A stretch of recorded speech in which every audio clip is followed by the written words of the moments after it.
Welcome to my YouTube channel. This is Anime Octopus. Today, we're diving into our fanfic series with What If Madara Gave Naruto the Sharingan? Part 2. Disclaimer, all content here is for entertainment and discussion purposes only. I do not own any of the anime footage used, and all rights belong to their respective creators and copyright holders. So, without further ado, let's jump right in. Naruto gazed out over the gentle flow of the Naka River as the afternoon breeze brushed past them. Do you think this long age of conflict will ever truly end? Hideo asked quietly, his voice filled with curiosity and hope. Naruto rested his hands on the grass and thought for a moment. I want to believe it will, he said honestly. But after seeing so much hardship, it's hard not to wonder how long it will take. Hideo smiled softly and looked up at the open sky. I think it will happen someday. I believe people can learn to understand one another. I just hope we get to see that future together. Dark clouds slowly drifted overhead, surprising Naruto. That's strange, he said, glancing upward. The weather forecast said it would stay clear today. Hideo didn't respond right away. He simply looked at Naruto with a calm, distant smile. Naruto, he said gently, why do you blame yourself so much? Naruto's breath caught. What do you mean? The world around them began to fade into a deep red glow, not threatening, but heavy with emotion. Hideo stood and faced him, his expression serious but not angry. You carry the weight of the world on your shoulders, Hideo continued. You believe everything rests on your strength alone. But you're not meant to walk this path by yourself. The sky cracked like fragile glass, revealing enormous glowing eyes filled with ancient wisdom rather than malice. A deep, echoing voice resonated, not cruel, but firm. Peace cannot be born from despair, the voice said. True harmony comes from understanding, not control. A swirling wind lifted around them, and Hideo slowly faded from view. Remember who you are, his voice echoed. And trust in the bonds you've formed. Wait! Naruto called out, reaching forward. Suddenly, Naruto sat up in his bed, breathing hard, his clothes slightly rumpled from sleep. Morning light filtered through the window. That dream felt different, he murmured. Like it was trying to tell me something. Shaking off the lingering feeling, Naruto dressed in his usual outfit and headed toward the front of the house, once the Uchiha clan head's residence. A knock sounded at the door, quick and firm. Opening it, Naruto found a teenage boy standing there with sharp onyx eyes and familiar dark hair. You must be Sasuke, Naruto said kindly, stepping aside. Come in. Let's talk. Inside the dining room, the two sat across from one another, the silence thick with unspoken questions. You're wondering why I'm here, Naruto said calmly. And what I know about Itachi. Sasuke leaned forward, his expression guarded. Before that, I need proof. Anyone can pretend. Show me. Naruto met his gaze. His eyes briefly shifted, revealing the distinctive Sharingan before returning to normal. Sasuke exhaled slowly. I never thought I'd meet another Uchiha. Naruto smiled faintly. Power can be overwhelming, he said. But it's only a tool. True strength comes from effort, discipline, and choosing the right path. Sasuke absorbed the words before speaking again. Then answer me. Why shouldn't I focus my life on chasing Itachi? Naruto's expression softened. Because living only for anger will never bring you peace. There's more to your story than revenge. Sasuke clenched his fists. He told me I'd need a special Sharingan to face him. Naruto's eyes widened slightly. Did he name it? The Mangekyo Sharingan. Naruto leaned back, thoughtful rather than fearful. Then your journey won't be about power alone, he said gently. It will be about the choices you make along the way. Naruto paused, his expression serious, which made Sasuke look at him with confusion. What I'm about to tell you must remain a secret until I decide otherwise, Naruto said firmly. Sasuke crossed his arms. And who are you to give me orders? Naruto met his gaze without hesitation. By the laws of the Uchiha clan's charter of succession, I am the rightful heir. If an heir disappears or is believed lost, a new leader may be chosen by the Elder Council. However, if the original heir returns, they have the right to reclaim their position, either through a formal challenge or, if the current leader is clearly less experienced, without one. He continued calmly, you are strong for your age, Sasuke, but I have lived far longer and learned much more. For now, I need you to listen. Sasuke turned away, clearly frustrated but thoughtful. Fine. Just say what you're going to say. Naruto nodded. Then let me tell you about my closest friend. Hideo Uchiha. Meanwhile, Hokage's mansion, meeting room. Hiruzen Sarutobi looked around the room, his gaze steady as it rested on the assembled Jonin and Tokubutsu Jonin. Beside him sat the village elders, Koharu Yutane, Homura Mitokado, and Danzo Shimura. Before we begin, Hiruzen said, I wish to inform you of a skilled shinobi who has recently joined our ranks. You may have heard the rumors. Naruto Uchiha has returned. A quiet wave of surprise spread through the room. Kakashi Hatake stood. Hokage-sama, with respect, isn't that difficult to believe? Someone like that returning after so long. Could this be deception? I understand your concern, Hiruzen replied kindly. That is why a special team is observing him closely, not out of fear, but caution. They are confirming his identity, assessing his abilities, and ensuring the safety of the village. Anko Mitarashi tilted her head. Why so much concern? Everyone struggles with emotions. That's part of being human. Danzo spoke in a calm, measured tone. The Uchiha experience emotions more deeply than most. Their strength is tied to their hearts. That passion can inspire greatness, but if guided poorly, it can lead to dangerous choices. Koharu nodded. Naruto Uchiha helped shape the dream of this village alongside Hashirama Senju and Madara Uchiha. Much of his story was never written down, but some records remain hidden for protection. Homura added, there are legends of Naruto's abilities, stories of leadership, wisdom, and unmatched skill. Hiruzen folded his hands. Hashirama once told me that Naruto possessed remarkable potential, even among legends. That is why we must guide him wisely, not isolate him. Bonds, understanding, and trust will shape his path. The room grew quiet. This is not a call for fear, Hiruzen concluded. It is a call for responsibility. Treat him as a fellow shinobi. Help him build connections. That is how we protect both him and the village. The meeting was dismissed. As the room emptied, Danzo spoke softly. You hope he will choose the village. Hiruzen smiled gently. I hope he will choose people. When someone is surrounded by understanding, they rarely lose their way. Content assurance rule, in Universe Standard. This story follows a strict creative rule. There is no nudity anywhere in the content, no inappropriate language, and no adult material of any kind. All characters are portrayed respectfully, and the story emphasizes growth, responsibility, and positive choices. Naruto's home. Sasuke leaned back in his chair, listening in awe as Naruto finished telling his story. He and Hideo had been inseparable their whole lives, best friends who laughed, trained, and supported each other through everything. Brothers in all but blood, one could say. Naruto paused, taking a deep breath as he shared the part of his journey that changed him the most. Sasuke, Naruto said, his eyes glistening with unshed tears. No matter how much power someone has, it can never replace the bond you have with your closest friend. Even now, I still feel the loss of Hideo. Remember, chasing power by hurting those you care about only leaves a hole in your heart. Sasuke looked down, lost in thought. Naruto. He really has been hurt. Is this the price of power? If I get the strength I need, will it just leave me empty afterward? Naruto noticed Sasuke's thoughtful expression and added, before you make any decisions, ask yourself this, did Itachi ever seem like the kind of person to hurt his family on a whim? Sasuke shook his head slowly. No.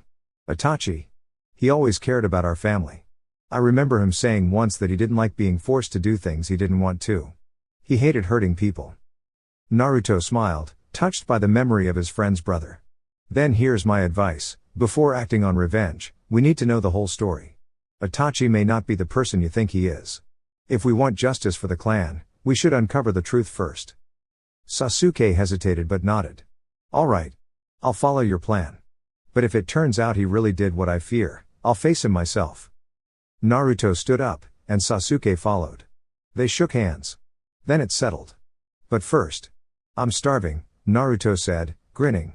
I heard of a place that serves the best ramen in town. Want to try it? Sasuke allowed himself a small smile. Sure. I hope they have something with tomatoes. Ichiraku ramen stand, 10 minutes later. The stand was small and simple, with white flaps at the entrance and stools lining the counter. Naruto wasn't impressed by the appearance, but the warm, cozy feeling inside made him feel at home. And the smell of fresh ramen was irresistible. Sasuke was more reserved, but the aroma of tomatoes in his bowl made his mouth water. As they settled in, the flap at the door opened, and a familiar voice called out cheerfully, "Tuchi Gigi. One Kazuko-sized miso bowl, please." Naruto turned and saw Kazuko, the girl he had once helped. Their eyes met, and he smiled. "Kazuko. It's nice to see you again." Kazuko slid onto the stool next to him and grinned. "Good to see you too, Naruto." Her gaze then landed on Sasuke, and she scowled. "Team." Sasuke returned her glare with one of his own. "Dobi." Naruto tilted his head, confused. A rivalry? Soon, 3 steaming bowls were placed before them. "Enjoy," called Ayame Ichiraku as she returned to the kitchen. Naruto lifted his chopsticks and took a bite. His eyes widened. Tears streamed down his face as he hugged the bowl. "Where have you been all my life?" he exclaimed. "Finally, someone understands me, Dada Bane." Kazuko cheered, mid-bite. Sasuke raised an eyebrow, unamused. "It's good. But not that good," he muttered. Both Naruto and Kazuko pointed a chopstick at him, eyes blazing. "Silence, you monster. Ramen demands respect." Sasuke just shook his head. "Whatever. I'm leaving. Feels like I'm the third wheel anyway." He paid and began to walk out. Naruto's face turned bright red as he muttered, "Shut up." Kazuko, oblivious to the awkwardness, tilted her head. "What's wrong with him?" "Naruto-kun, your face is all red. Are you okay?" I'm fine. Just not used to that," Naruto replied, calming down. "So, tell me about yourself. Likes, dislikes, hobbies, dreams." Kazuko smiled. "Okay, but you first." Naruto grinned. "I'm Naruto Uchiha. I love my family, ramen, training, music, beaches, and helping others. I dislike betrayal and anything that hurts people. I like swimming, pranks, reading, watching autumn leaves fall, and dreaming big. My dream is to protect the village as its leader and have a family of my own." Kazuko's eyes sparkled. "That's amazing. I used to dream of being Hokage too." "Really?" Naruto raised an eyebrow. "Yeah. But I saw Hokage Gigi buried in paperwork, so I decided on something else." She beamed. "I'm Kazuko Uzumaki. I love ramen, training, nature, music, animals, swimming, and cooking. I dislike waiting for instant ramen and doing boring chores. My dream is to become Jonin commander so no one underestimates me." Naruto smiled. "Then it's a deal. When I'm Hokage, you can be my Jonin commander." Kazuko pumped her fist. "Sounds perfect. You lead, and I'll be your right-hand helper, keeping you out of trouble." Naruto laughed, and Kazuko joined in. For the first time in a long while, everything felt light, warm, and full of hope. Later that night, Naruto's house. Naruto lay on his large bed, staring thoughtfully at the ceiling. To his right, a history book rested on the nightstand, its pages full of stories from a world he was still trying to understand. Earlier, after chatting and getting to know each other, he and Kazuko had left the ramen stand as good friends. There was something about her that drew him in, not romantic, just intriguing. He found her personality refreshing, far different from the fangirls he remembered from his old life. Naruto's gaze shifted to the history book, his expression somber. The Uchiha had just finished reading about the modern history of the world and let out a quiet sigh. "Madara Toto. I wish I could have been there for you," he murmured softly. "Maybe things wouldn't have turned out so badly." For a moment, a shadow crossed his face. "I know some things couldn't be helped because of the time we lived in. But I can't forgive what happened with Izuna. Tobirama Senju. If you were alive, you'd have to face me, no matter who you were." With his venting done for the night, Naruto closed his eyes and let the weight of his thoughts fade, though he knew the memories and nightmares of the past would always follow him. 1 month later, Naruto strode into the mission hall confidently, wearing his usual modern outfit with the addition of fingerless black gloves and an olive-colored Jonin flak jacket. Missions rarely posed real difficulty anymore, unless he encountered a rogue ninja on a higher-ranked mission. Some things had changed over the month, while others stayed the same. His friendship with Kazuko had grown so strong that she was rarely seen in the village without him. It wasn't surprising, he was her first friend her own age, and she often stayed at his home. Naruto even discovered he enjoyed her cooking more than Ichiraku's ramen, though it was odd because she mostly ate instant noodles herself. Perhaps the biggest change was the way the villagers and lower-ranked ninja began to trust him. Naruto had worked hard not just on missions, but in helping others in the village, teaching or assisting whenever he could. Slowly, The name Uchiha no longer carried only suspicion, it carried respect. There was still work to do.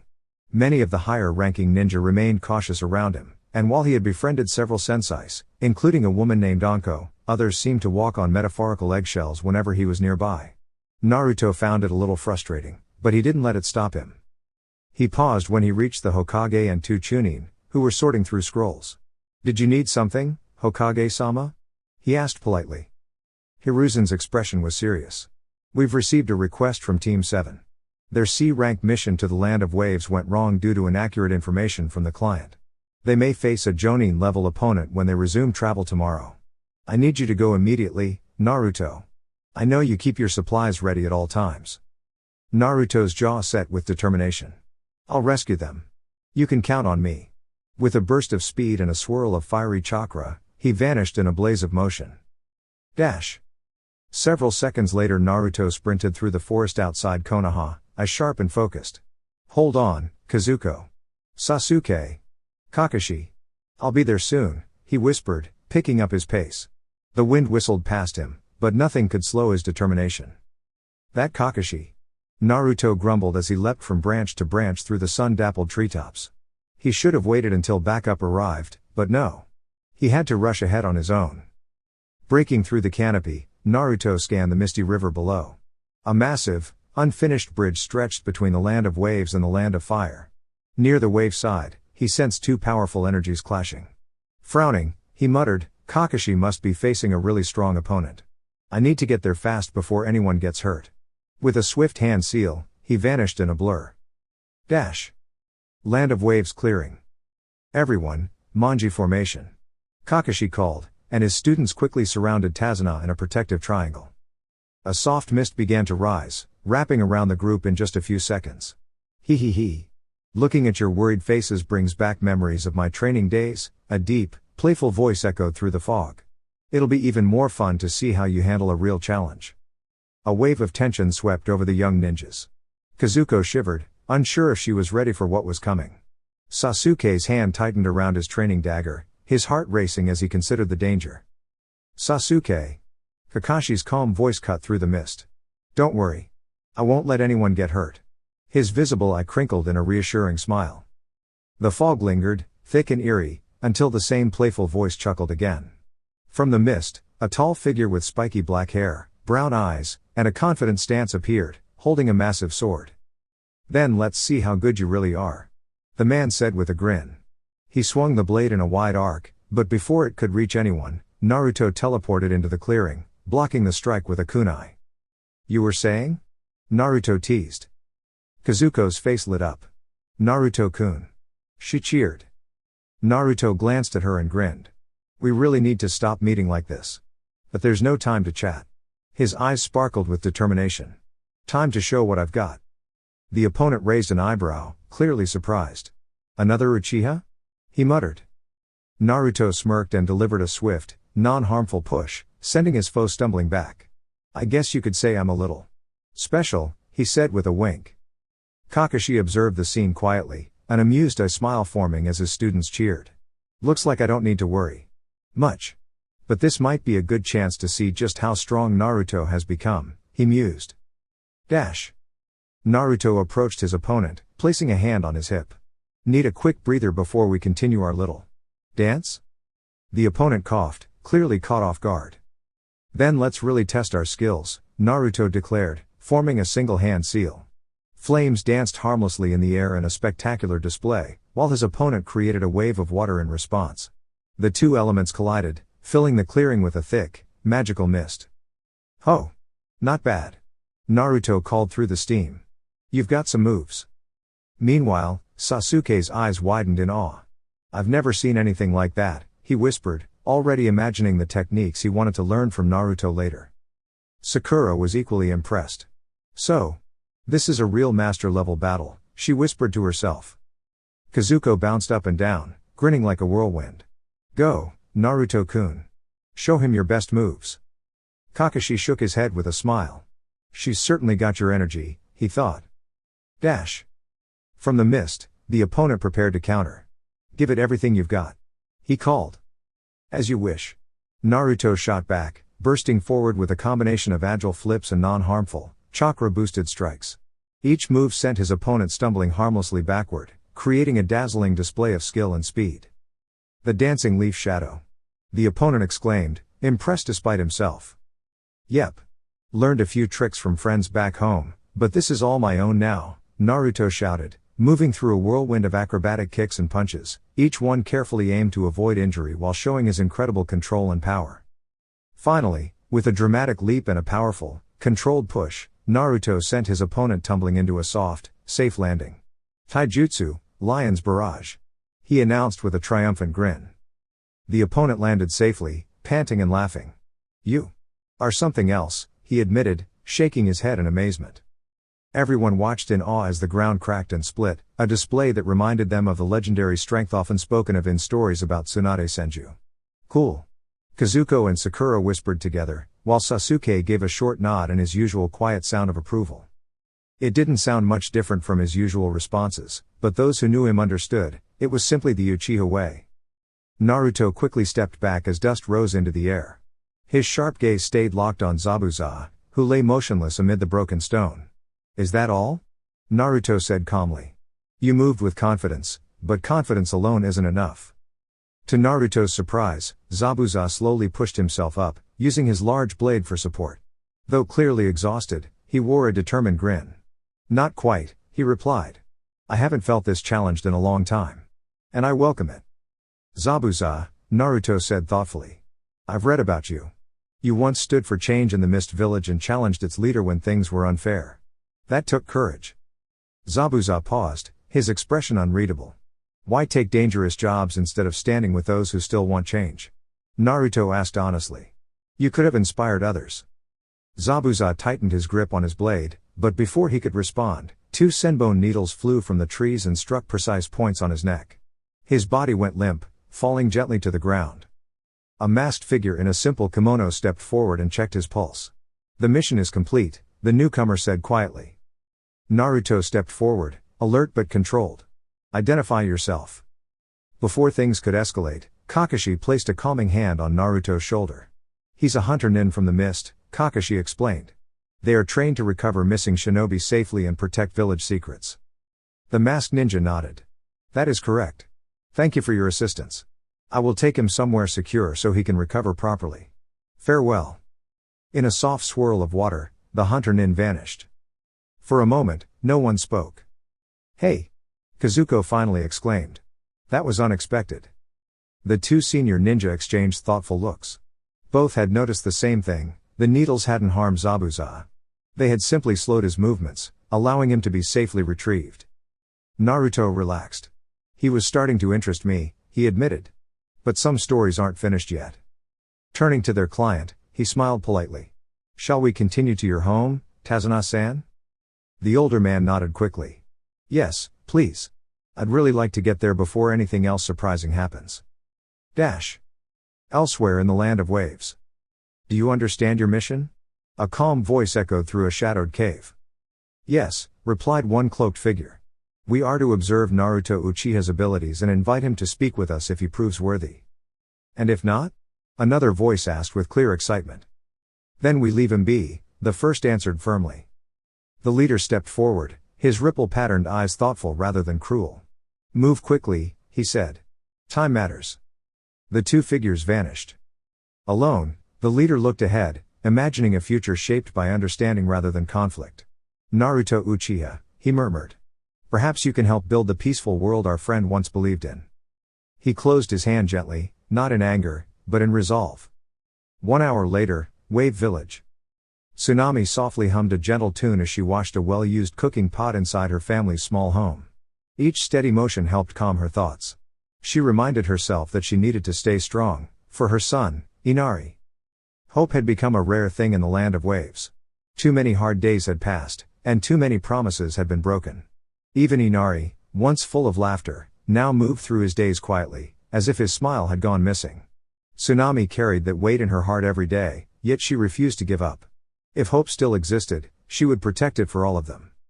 Her thoughts nearly brought tears to her eyes when a loud knock echoed through the room. She paused, then carefully approached the door. When she opened it, her breath caught in surprise. Standing there was her father, tired, but safe, alongside 4 ninja. Father? Tsunami asked, her voice filled with disbelief and joy. Kazuna grinned widely. We had a rough journey, but these ninja helped me every step of the way. Especially that energetic black-haired one, he said with a chuckle. Naruto scratched the back of his head, looking a bit embarrassed. I just did what anyone should do, he replied. Kazuko crossed her arms and nodded firmly. And good manners are important too, she added, giving Naruto a playful but meaningful look. Laughter filled the doorway, warm and welcoming. Tsunami felt herself smile, perhaps for the first time in many years. Please, come inside, she said kindly. I was just about to prepare dinner. The group happily agreed and stepped indoors together. From an upstairs window, a young boy quietly watched them. He turned away after a moment and looked at a framed picture of a smiling fisherman. His voice was barely a whisper. Foolish grown-ups. 30 minutes later, inside the living room. Thank you for bringing my father home safely, Tsunami said sincerely as she placed rice and baked fish on the table. It truly means more than I can say. It was our duty, Kakashi replied calmly. But I must ask, what happened to this village? What we saw outside was troubling. The room grew quiet. Naruto lowered his gaze, memories stirring in his mind, memories of the suffering he had seen earlier that day. Earlier that day, Wave Village. Naruto looked around at the villagers with a heavy heart. Their faces showed exhaustion and worry, and many moved as though they had forgotten what happiness felt like. This place has endured too much, he murmured. As they walked, Naruto felt a gentle tug on his jacket. He looked down and saw a small boy, no older than a child from his own village. The boy's clothes were worn, and his voice was soft. Mister, do you have something to eat? The child asked. Naruto knelt down immediately. He reached into his pouch and carefully handed over a neatly wrapped food pack. This should help for a while, Naruto said warmly. Please share it if you can. The boy's eyes lit up. With a smile full of gratitude, he hugged Naruto as tightly as his small arms allowed. Thank you. Big brother, the boy whispered. Naruto gently returned the hug, his expression soft and thoughtful. My name is Akito, the boy said after stepping back. I live near the harbor. Will you visit again? Naruto smiled and held out his pinky. I promise. I'll check on you while I'm here. Akito happily linked fingers with him before disappearing into the crowd. Kazuko stepped beside Naruto and spoke gently. You did something wonderful. Naruto nodded, his voice steady but full of purpose. No matter how small the help seems, he said, kindness always matters. Well, everything began before Gato earned his terrible reputation, Tsunami explained gently. The Wave Daimyo was negotiating with him to help our country grow. But instead of honoring that agreement, Gato betrayed our trust and seized control of the land. Anyone who spoke against him was treated cruelly. One person in particular stood up when no one else dared. She paused when a small, bitter voice echoed from the bottom of the staircase. Ka-san, you don't need to explain all this, Inari muttered, arms crossed. It doesn't matter. They'll just leave anyway. Ninja don't understand what it's like to struggle. They get exciting lives while the rest of us just suffer. Kazuko clenched her fists, but before she could speak, Naruto stepped forward. You're wrong, Naruto said, his voice shaking but firm. Being a ninja doesn't mean life is easy. I've lost everyone I cared about. My parents. My family. Even my closest friend. I didn't get the chance to say goodbye to any of them. The room fell silent. I keep going because I promised myself I'd be strong for others, he continued, tears forming despite his effort to stay calm. But some days, it hurts more than I can explain. You still have people who care about you, people who would do anything to protect you. That matters. Please don't forget that. No one spoke. Even Inari looked away, unsure of what to say. I need some time to think, Naruto said quietly. I'll be back tomorrow. Without waiting for a response, he stepped outside. Kazuko moved to follow, but Kakashi gently placed a hand on her shoulder and shook his head. He needs space right now. She pulled away, determination in her eyes. Sometimes space isn't what helps. Sometimes it's knowing you're not alone. And with that, she hurried after Naruto. Inari silently returned upstairs, deep in thought.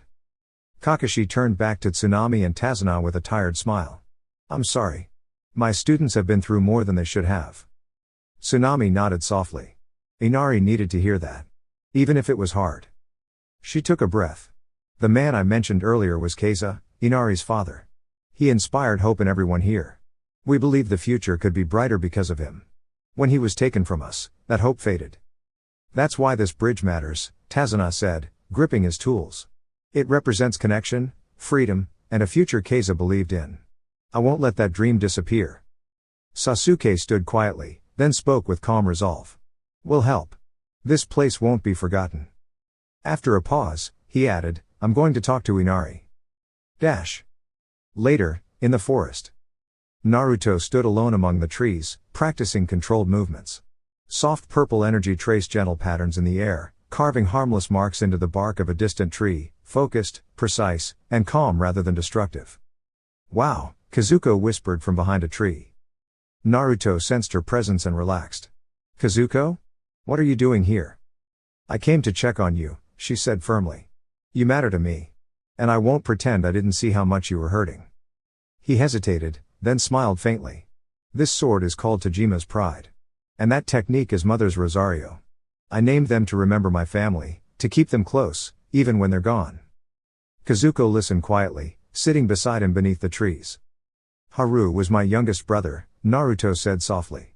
Seeing Inari reminded me of him. I think that's why everything spilled out earlier. Kazuko nodded, eyes warm with understanding. You're not alone anymore. You don't have to carry everything by yourself. She wrapped her arms around him in a gentle, friendly hug, nothing more, nothing less. You were the first person who treated me like I mattered, she said. So, if you stay, we'll face things together. Naruto returned the hug, a peaceful smile replacing the weight in his heart. All right. They sat quietly as the forest breeze moved through the trees, the world feeling just a little kinder than before. The following morning. Naruto's dark, onyx-colored eyes slowly blinked open, and he sat up against the tree, rubbing the sleep from his eyes. The morning sun peeked through the leaves, casting gentle patterns on the forest floor. Beside him, Kazuko stirred, still half asleep, her hair falling softly around her face. Morning already? She mumbled, stretching and blinking at the light. Naruto's instincts immediately sharpened as he sensed something strange. Two extremely powerful chakra signatures were approaching fast. They're strong. Too strong. And something about them feels wrong. He shook Kazuko gently. Kazuko. Wake up. There are two dangerous people coming. You need to get to the village and find Kakashi. I'll hold them off, he instructed, his voice steady and urgent. Kazuko's eyes widened in surprise, but she nodded. Got it. Be careful. She called, sprinting toward the village, her ponytail bouncing as she ran. Before disappearing from view, she glanced back at Naruto and whispered, remember your promise. Naruto gave her a confident grin. Don't worry, I won't let anything happen to you. With that, he vanished in a swirl of leaves, racing toward the clearing where the two mysterious figures awaited.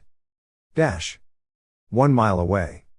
The clearing was eerily quiet, the ground bare and cracked as if no life could thrive there.